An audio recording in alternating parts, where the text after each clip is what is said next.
আজকে আমরা merchandising operation and accounting system যে চ্যাপ্টারটি আছে সেই চ্যাপ্টারটির একটা ম্যাথ সমাধান করব।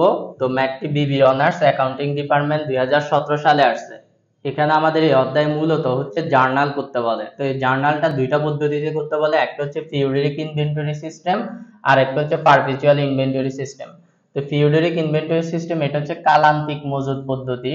মানে হচ্ছে কালান্তিক মজুদ পদ্ধতি জিনিসটা হচ্ছে নির্দিষ্ট একটা সময় শেষে মানে হিসাব কাল শেষে মজুদ পণ্যটা মূল্যায়ন করা হয়। তো এই পদ্ধতিটা হচ্ছে আমরা 9-10 থেকে যেভাবে জার্নাল গুলা দিয়ে আসছি, জাবেদা দিয়ে আসছি, সেম ওই পদ্ধতিটাকে বলা হয় কালান্তিক মজুদ পদ্ধতি। যেটা তোমরা এসএসসি তে যেভাবে জার্নাল দিয়ে আসছো, ইন্টারে যেভাবে জার্নাল দিয়ে আসছো, ওই জার্নাল গুলাকে মূলত বলা হয় কালান্তিক মজুদ পদ্ধতি বা পিরিয়ডিক ইনভেন্টরি সিস্টেম। অথবা আমরা এর আগে যে জার্নাল গুলা দিছিলাম ওই জার্নাল গুলা ছিল মূলত in in periodic inventory system. এরপর আসো পারপেচুয়াল ইনভেন্টরি সিস্টেম, এটাকে বলা হয় নিত্য মজুদ পদ্ধতি। নিত্য মজুদ পদ্ধতি জিনিসটা কি? নিত্য মজুদ পদ্ধতিটা হচ্ছে আমরা যখন পণ্য ক্রয় বিক্রয় করব তখন ওই পণ্য ক্রয়ের সাথে প্রত্যেকটা ক্রয়ের সাথে প্রত্যেকটা বিক্রয়ের সাথে সাথে মজুদ পণ্য মূল্যায়ন করা হয়। নিত্য মজুদ পদ্ধতি হচ্ছে পণ্য ক্রয়ের সাথে সাথে মজুদ পণ্যটা মূল্যায়ন করা হয়, পণ্য বিক্রির সাথে সাথে মজুদ পণ্যটা মূল্যায়ন করা হয়, মানে প্রতিদিনকার পণ্য প্রতিদিনকার মজুদ পণ্য মূল্যায়ন করা হয়। এই জন্য আমরা পারপেচুয়াল ইনভেন্টরি সিস্টেমে জার্নালে একটু পরিবর্তন আছে। যেমন আমরা যখন কোনো কিছু পারচেজ করি, এক নাম্বার জার্নাল পারপেচুয়াল ইনভেন্টরি সিস্টেমের জার্নালগুলো আমি দেখাচ্ছি। আমরা যখন কোনো কিছু পারচেজ করি তখন আমরা জার্নালটা কি লিখি? Purchase debit, accounts payable credit অথবা ক্যাশ ক্রেডিট। কিন্তু আমরা যখন পারপেচুয়াল ইনভেন্টরি সিস্টেমে পণ্য ক্রয়ের জাবেদা দিব, কিসের জাবেদা দিব? পণ্য ক্রয়ের জাবেদা দিব পারপেচুয়াল ইনভেন্টরি সিস্টেমে। তখন জাবেদাটা হবে মার্চেন্ডাইজ ইনভেন্টরি ডেবিট। কি ডেবিট করব? মার্চেন্ডাইজ ইনভেন্টরিকে আমরা ডেবিট করব। ক্রেডিট কাকে করব? ক্যাশ অথবা অ্যাকাউন্টস পেবল কে আমরা ক্রেডিট করব। তো নগদে ক্রয় করলে ক্যাশকে ক্রেডিট করব, বাকিতে ক্রয় করলে অ্যাকাউন্টস পেবল কে ক্রেডিট করব। পণ্য বিক্রয়ের জাবেদা, পণ্য বিক্রয়ের জাবেদা। তো পণ্য বিক্রয়ের জাবেদা হচ্ছে আমাদের নরমালি আমরা পণ্য বিক্রয়ের জাবেদা কি লিখি? ক্যাশ অথবা কি অ্যাকাউন্ট রিসিভেবল। নগদে ক্রয় করলে ক্যাশ লিখি, বাকিতে ক্রয় করলে অ্যাকাউন্ট রিসিভেবল লিখি, সেলস ক্রেডিট লিখি। তো এই জাবেদাটা আমাদের যেভাবে আছে সেম ভাবে হবে, তবে আরো একটা বাড়তি জাবেদা হবে, সেটা হচ্ছে আমাদের বিক্রিত পণ্যের ব্যয়ের জাবেদা অথবা সেলসের কস্টের জাবেদা। তো এই জাবেদাটা হচ্ছে cost of goods sold debit. Cost of goods sold debit, cost of goods sold মানে বিক্রিত পণ্যের ব্যয় নামক খরচকে বৃদ্ধি করব, মার্চেন্ডাইজ ইনভেন্টরিকে ক্রেডিট করব। কেন ক্রেডিট করব? খেয়াল করে দেখো, আমরা যখন পণ্য ক্রয় করি তখন আমাদের পণ্যগুলা কমে যায়, এই কারণে আমরা মজুদ পণ্যটাকে কমাই ফেলি, এর জন্য মার্চেন্ডাইজ ইনভেন্টরি ক্রেডিট হয়ে যায়। আবার আমরা যখন পণ্য ক্রয় করি তখন আমাদের মজুদ পণ্য বেড়ে যায়, এই জন্য মার্চেন্ডাইজ ইনভেন্টরিকে ডেবিট করব।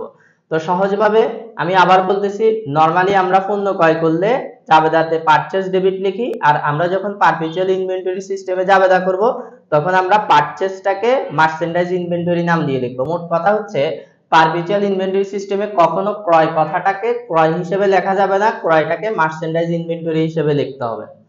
আশা করি বুঝতে পারছো। তো সেম ভাবে দেখো, আমরা যদি বিক্রয় ফেরতের জাবেদা দিই, কিসের জাবেদা? বিক্রয় ফেরতের জাবেদা দিই। তো বিক্রয় ফেরতের ক্ষেত্রে জাবেদা দুইটা হবে। প্রথম জাবেদা হচ্ছে আমরা জানি সেলস রিটার্ন ডেবিট, আয় কমে যাবে, আয় কমে গেলে ডেবিট, এই জন্য আমরা এখানে সেলস রিটার্নটাকে ডেবিট করব। তারপর হচ্ছে কাকে ক্রেডিট করব? ক্যাশ অথবা অ্যাকাউন্ট রিসিভেবলটাকে আমরা ক্রেডিট করব, বিক্রয় ফেরতের নরমাল জাবেদা।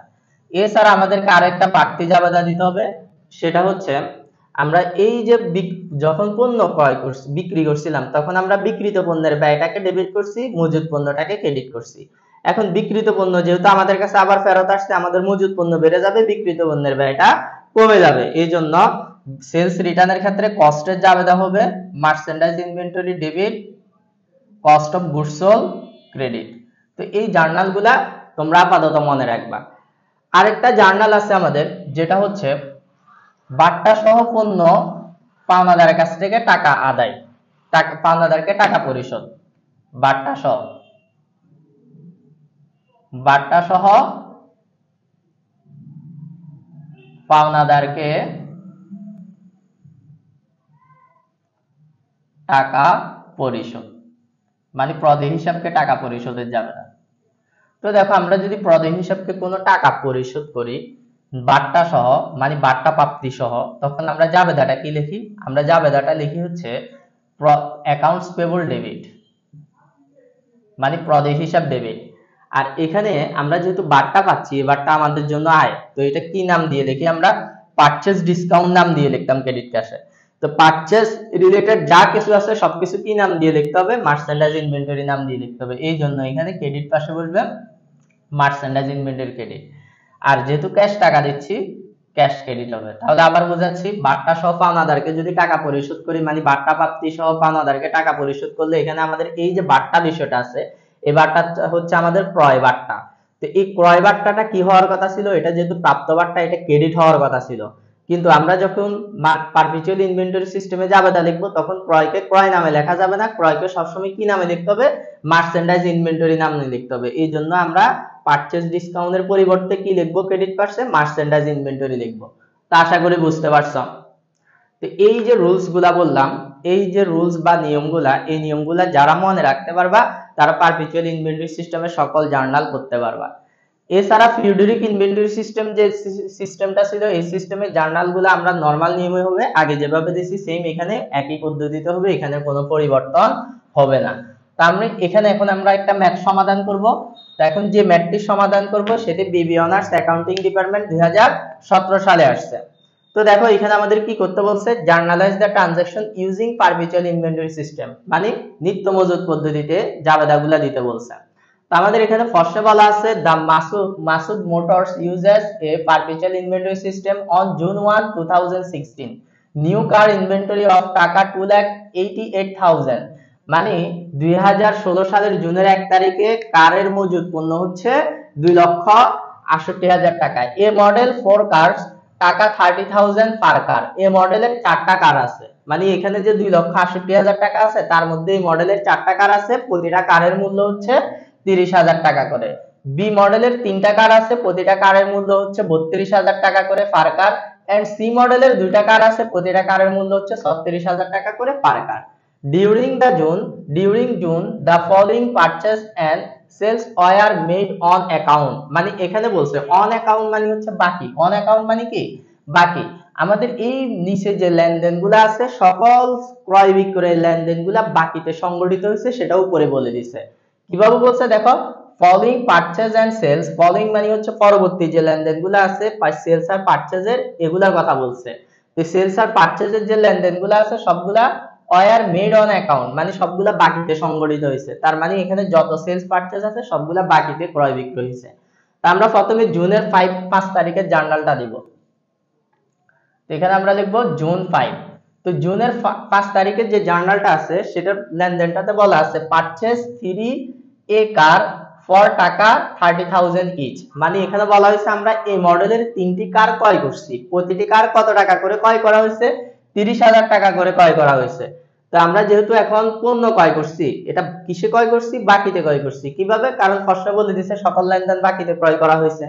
তো বাকিতে ক্রয় জার্নাল হচ্ছে purchase debit accounts payable credit. আর আমরা যেহেতু পারপিচুয়াল ইনভেন্টরি সিস্টেমে জাবেদা দিচ্ছি, পারচেজটাকে সবসময় কি নাম দিয়ে লিখতে হবে? মার্চেন্ডাইজ ইনভেন্টরি নাম দিয়ে লিখতে হবে। এই জন্য জাবেদা হবে merchandise inventory debit accounts payable credit. টাকা কত এবার খেয়াল করে দেখো, 3টা কার ক্রয় করা হয়েছে এই মডেলের, প্রতিটা কার কত টাকা করে? 30,000 টাকা করে। তাহলে আমাদের জাবেদাতে লিখবো 30,000 গুণ 3, কত টাকা আসবে? 90,000 টাকা আসবে। তো merchandise inventory debit 90,000, accounts payable credit 90,000। এরপর জুনের 9 তারিখের জার্নালটা আমরা দিব।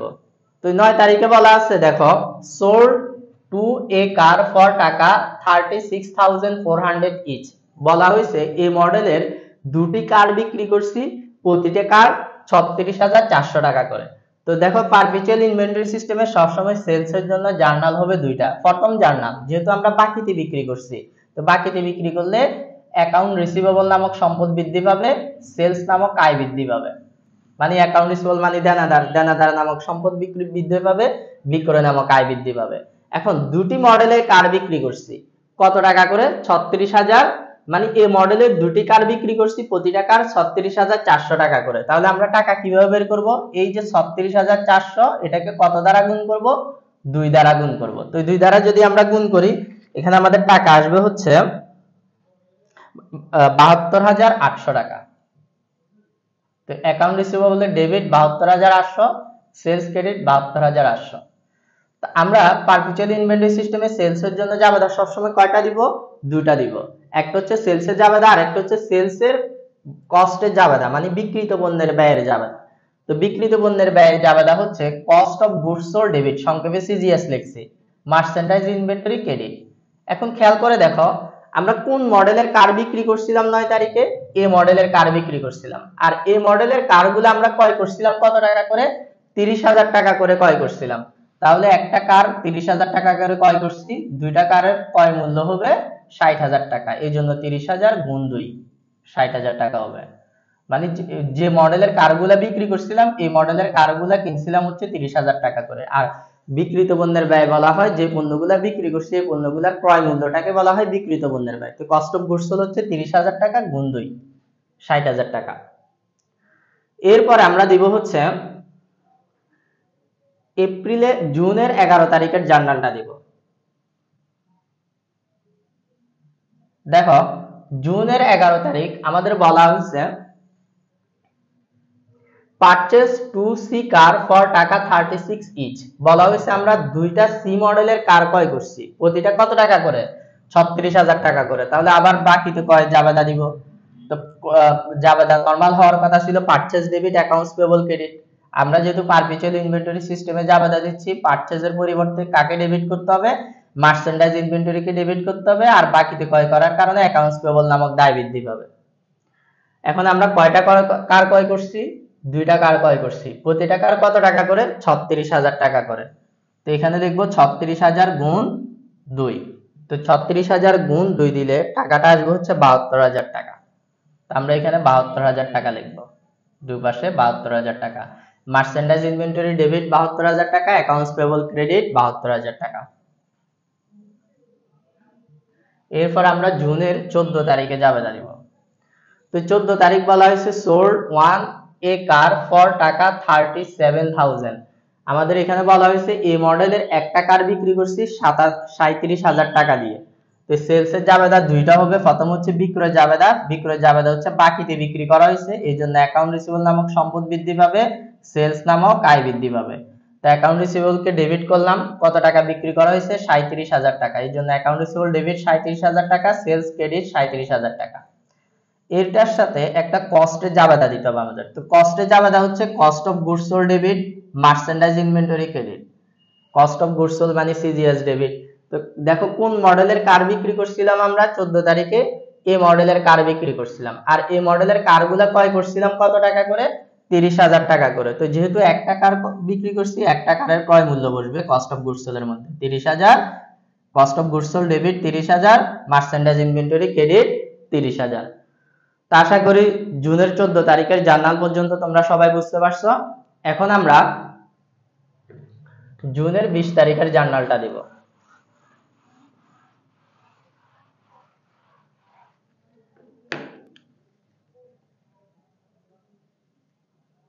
তো জুনের 20 তারিখে বলা আছে পারচেজ 2B কার ফর টাকা 32,000 ইচ। এখানে বলা হয়েছে বি মডেলের দুইটা কার আমরা ক্রয় করছি, প্রতিটা কার কত টাকা করে?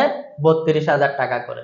তাহলে যেহেতু আমরা আবার পণ্য ক্রয় করছি, পারচেজ ডেবিট হওয়ার কথা ছিল, পারচেজের পরিবর্তে মার্চেন্ডাইজ ইনভেন্টরি লিখবো। কখন লিখবো? পারপেচুয়াল ইনভেন্টরি সিস্টেমে জাবেদা করলে। আর বাকিতে ক্রয় করছি, দায় বাড়বে। কোন ধরনের দায় বাড়বে? অ্যাকাউন্টস পেয়েবল নামক দায় বাড়বে। তো এবার দেখো আমরা বি মডেলের দুটি কার ক্রয় করছি, কত টাকা করে? 32,000 টাকা করে। এই জন্য এখানে 32,000 গুণ 2, তো কত টাকা আসবে আমাদের? 64,000 টাকা আসবে। তো এখানে merchandise inventory debit 64,000, accounts payable credit 64,000। এরপর জুনের 22 তারিখে জাবেদা দিব। তো জুনের 22 তারিখ আমাদের বলা আছে রিটার্ন 1 বি কার, মানে বি কার যেটা আছে সেটা আমরা রিটার্ন দিছি। পারচেজ অন জুন 20, মানে জুনের 20 তারিখে যে বি মডেলের কারগুলা ক্রয় করছি সেখান থেকে একটা কার রিটার্ন দিয়ে দিচ্ছি কত টাকা, 32,000 টাকা। তাহলে খেয়াল করে দেখো, এটা ক্রয় ফেরত মানে পণ্য চলে গেছে, পণ্য আসে নাই।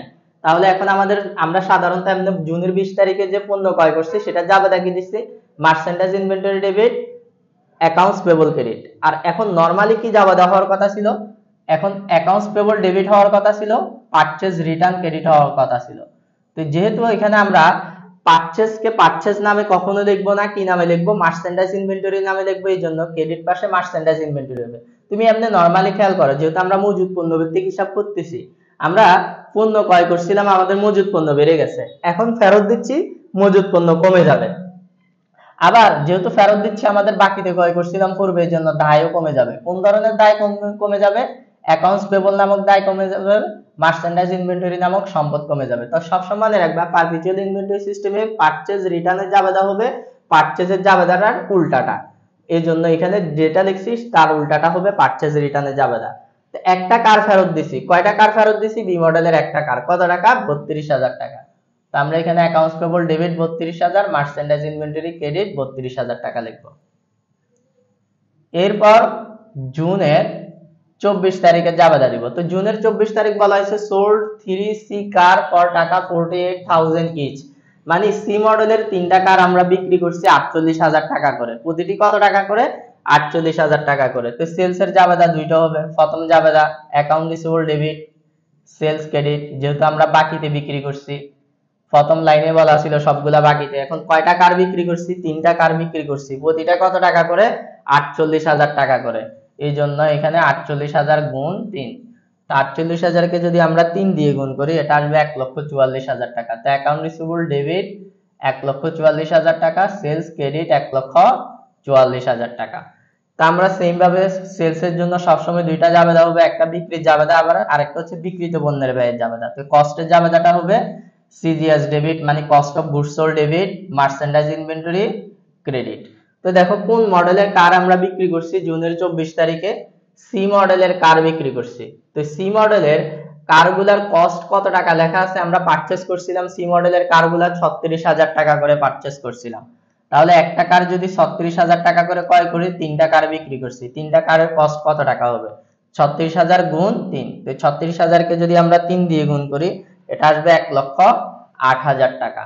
তো cost of goods sold debit 1,08,000 টাকা, মার্চেন্ডাইজ ইনভেন্টরি ক্রেডিট 1,08,000 টাকা। এরপর আমরা জুনের 28 তারিখে জাবেদা দেব। তো দেখো জুনের 28 তারিখে আবার সেম একই জাবেদা হবে।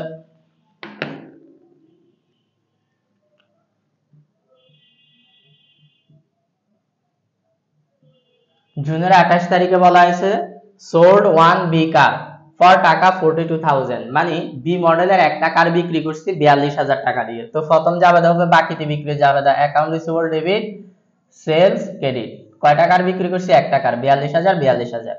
আর একটা জাবেদা কি হবে, বিক্রিত পণ্যের ব্যয়ের জাবেদা, cost of goods sold debit merchandise inventory credit. তো কোন মডেলের কার বিক্রি করছি, বি মডেলের কার। তো বি মডেলের কারগুলা ক্রয় করছিলাম কত টাকা করে, 32,000 টাকা করে, এই জন্য এখানে cost of goods sold debit 32,000, merchandise inventory credit 32,000। তা আশা করি তোমরা সবাই এটা বুঝতে পারছো। তারপরে যদি তোমাদের কারো কোনো সমস্যা থাকে অবশ্যই জানাবা। আজকের মধ্যে যেটুকুই, সবাই ভালো থাকবা। ওকে, আল্লাহ হাফেজ।